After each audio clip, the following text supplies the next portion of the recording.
ఇది పనస. ఈ పనసలో కూడా రెండు రకాలు ఉంటాయి.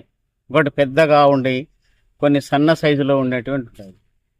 ఈ పనస ఎందుకు తినాలి మనం అనుకున్నప్పుడు, దీంట్లో పీచు పదార్థం ఎక్కువ ఉంటుంది, బి కాంప్లెక్స్ కూడా ఎక్కువ ఉంటుంది, మ్యాగ్నీషియం ఉంటుంది, పొటాషియం ఉంటుంది, కాల్షియం ఉంటుంది. అంతేకాకుండా ఇది యాంటీ డయాబెటిక్గా పనిచేస్తుంది. మధుమేహగ్రస్తులు ఇష్టపూర్తిగా కడుపు నిండా తినొచ్చు. అంతేకాకుండా బీపీ, షుగర్లు, తర్వాత హృద్రోగులు, గుండె బాధన పడేటువంటి వ్యక్తులు, గుండె వ్యాధి నుంచి థైరాయిడ్ తగ్గిస్తుంది, బీపీని తగ్గిస్తుంది, స్థూలకాయని తగ్గిస్తుంది, బరువును నియంత్రిస్తుంది. తప్పనిసరిగా దగ్గర అందుబాటులో ఉన్న వాళ్ళు, దీంట్లో పీచు పదార్థం ఎక్కువ ఉంటుంది కాబట్టి జీర్ణాశయంలో క్లీన్ చేస్తుంది.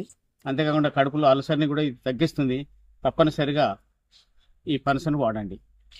పోషక విలువలు ఎక్కువ ఉన్నటువంటి పండు. ఇది వేసవి కాలంలో ఏప్రిల్ మే నెలలో పుష్కలంగా దొరుకుతుంది. అంతేకాకుండా ఈ జిల్లేడు చెట్టు పల్లెటూరులో అందరికీ తెలిసింది. దీనిలో తెలుపు, తర్వాత నలుపు, నల్ల జిల్లేడు, తెల్ల జిల్లేడు ఉంటుంది.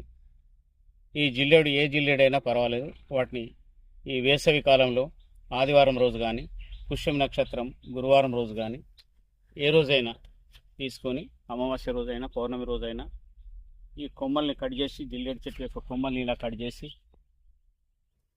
అలా ఎండబెట్టేసి, ఆ తర్వాత బాగా ఎండిన తర్వాత నిర్ధారించుకొని కాల్చాలి.